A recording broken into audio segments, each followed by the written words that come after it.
Ya, ya sudah pembelajaran ya Pak Faru ya. Alhamdulillah sudah berjalan dengan lancar ya Pak Faru.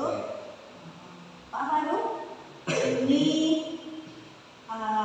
setelah saya mengadakan observasi ya Pak Faru mengenai aspek dan strategi pengembangan ini budaya positif itu sudah nampak pada saat pembelajaran ya.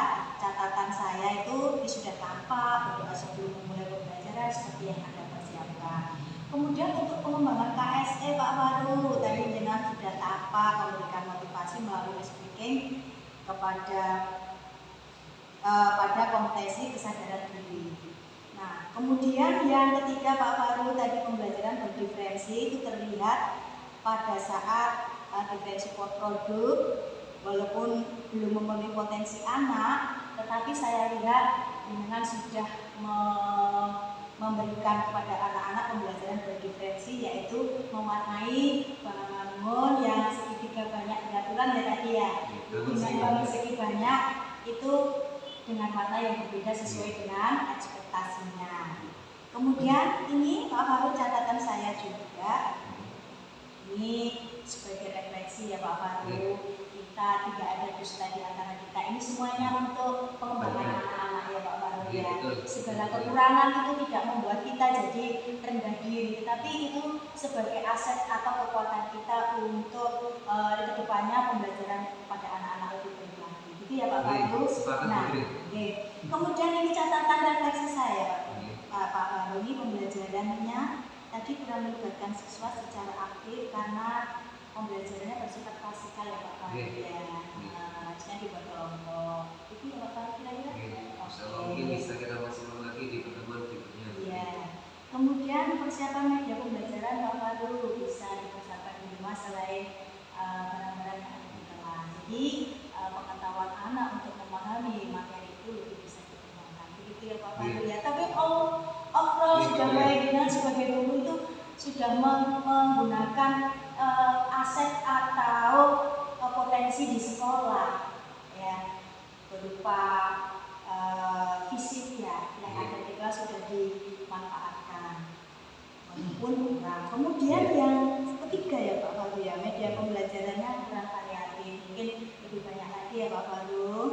Nah selanjutnya yaitu strategi pembelajaran berkelompok tadi ya, sudah saya jelaskan tadi, belum tampak pada modul ajarnya ya. Kemudian catatan saya, topik percakapan dan catatan yang perlu jenengan garis bawahi itu pada media pembelajaran dan modul pembelajaran aja Pak Faru. Jadi medianya dan modul pembelajarannya. Kira-kira Pak Faru rencana tindak lanjutnya bagaimana setelah saya ini tadi observasi kira-kira? Setelah ada pembelajaran kita menjalankan observasi, ini ada pengetahuan tambahan saya pribadi ya. Perbaikan untuk pembelajaran saya untuk ke depan mungkin mengenai medianya lebih dipersiapkan lagi supaya bisa mengakomodir potensi siswa ya. Kemudian juga modelnya perlu ada penyusun lagi ya supaya lebih mengenal lagi dengan topik pembelajaran berikutnya. Terima kasih Bu. Ya, yang berpusat pada siswa ya Pak. Pak Faru ya. Ya, ini Pak Faru rencana pengembangan diri jenengan. Ini penting banget. Betul-betul guru itu pengen mengembangkan dirinya ya Pak Faru ya. Kemudian untuk budaya positif ini Pak Faru, untuk pengembangan diri tujuan yang tidak dicapai apa nih Pak Faru? Pengembangan diri ya? Iya, yang budaya positif Pak Faru. Rencana pengembangan diri jenengan.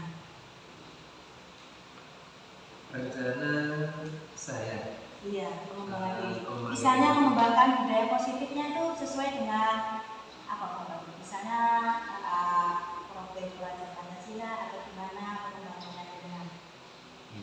Mungkin kita bisa mengusung tema yang diusung di kurikulum baru, yaitu P5 ya, disingkat P5. Mungkin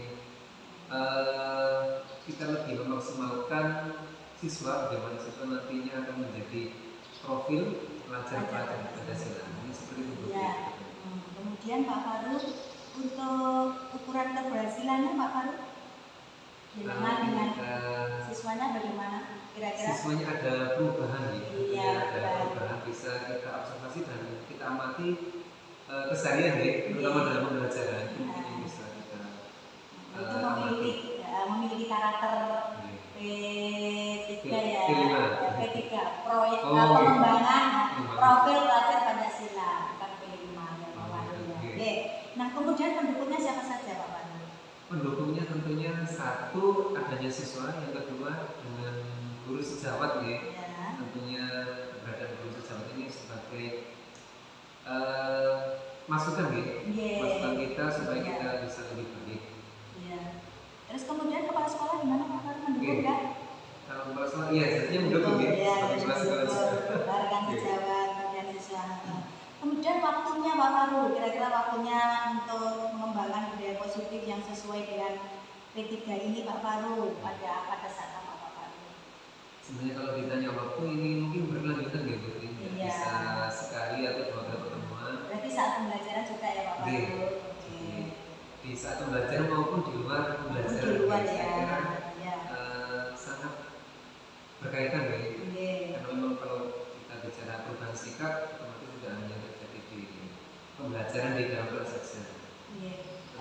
Untuk pembelajaran KSE Pak Pandu, apa perlu dikembangkan? Apa cukup seperti itu aja Pak Pandu? Mungkin yang sering dilakukan guru, terutama saya juga, SPD-nya itu monoton ya. Dari awal sampai akhir.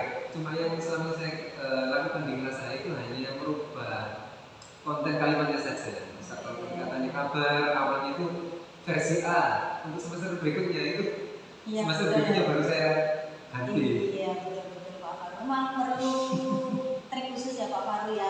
Karena untuk pembelajaran KS ini memang guru harus kreatif untuk memberikan SPG kepada anak-anak supaya tidak jenuh ya di kelas. Apalagi kelas kita sore ya Pak Faru ya, siang anak-anak ngantuk, apalagi kalau bulan puasa ya Pak Faru ya. Kemudian Pak Faru, ukuran keberhasilan siswa itu memiliki apa kira-kira ya Pak Faru untuk ukuran keberhasilan? Ukuran keberhasilan akademik dulu. Untuk KSE, sikapnya ini. Siswa lebih termotivasi dan lebih semangat ketika kita melakukan pembelajaran KSE. Berarti itu memiliki mindfulness ya Pak Faru ya, kesadaran penuh ya, memiliki kesadaran penuh berarti. Nah kemudian Pak Faru pendukungnya tadi, faktor pendukung pembelajaran KSE ini mereka siapa saja Pak Faru? Sama ya, saya berikan ya, siswa yang pertama ya. Kemudian seperti jenengan guru ngasih masukan juga. Kepala sekolah saya kira juga iya masuk. Wali murid ya Pak Faru ya, Putri Sentra Pendidikan ya. Betul. Kemudian untuk waktunya kira-kira bagaimana Pak Faru untuk pengembangannya? Apakah hanya di pembelajaran saja atau bagaimana? Yang jelas di pembelajaran ya. Karena hukumnya wajib gitu. Iya. Fardu ain ya. Kemudian saya kira untuk mengevaluasi itu juga di luar pembelajaran juga kita di luar pembelajaran juga ya. Oke Pak Faru.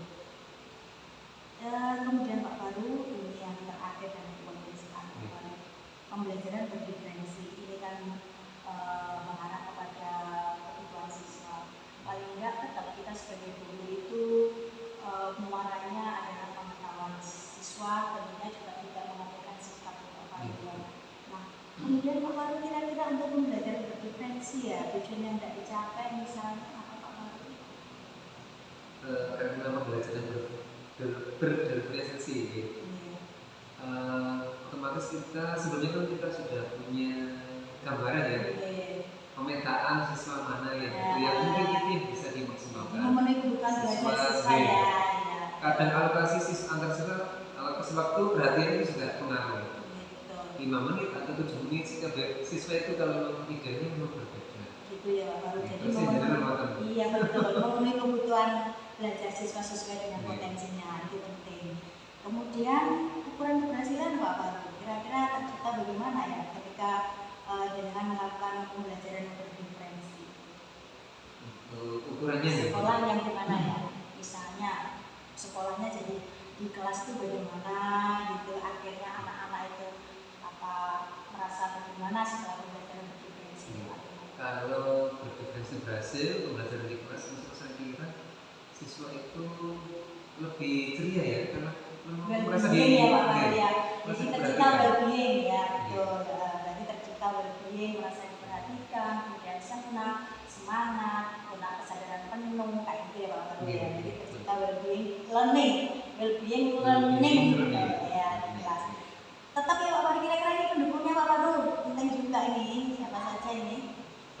saya kira sama gitu. Kepala Siswa, sekolah. kemudian guru sejawat kita, atau yang satu jenjang ya. Kemudian kepala sekolah tentunya. Iya, Tanggung jawab. betul. Nah, ini waktunya waktu pengembangannya Pak Faru kira-kira setiap pembelajaran atau bagaimana? Saya kira belajar iya, kemudian di luar pembelajaran juga. Saya kira seperti itu betul ya. Iya, penting juga. Artinya bahwa Iya. ketika kita di luar kelas itu tidak hanya pembelajaran pengetahuan kan, Pak? Iya, betul. Nah, sikap itu kan masing-masing anak memiliki problem sosial emosional berbeda. Jadi kita harus memberikan apa ya bimbingan kepada anak mungkin dengan cara yang berbeda seperti itu. Iya. Seperti itu ya Pak Faru. Saya terima kasih sekali dari bimbingannya. Iya. Luar Ini biasa. semoga ini bisa berkelanjutan Pak Faru ya untuk selanjutnya prakarsa perubahan di dalam kelas ini penting sekali dan kerjasamanya kolaborasi kita. Pak Faru, terima kasih untuk hari ini masa observasi kemudian dari pra observasi pada saat saya observasi di kelas dan pas observasi. Alhamdulillah kita sampai saat ini diberikan kesehatan. Semoga ini bisa ditindaklanjuti. Terima kasih Putri. Sama-sama. Assalamualaikum Pak.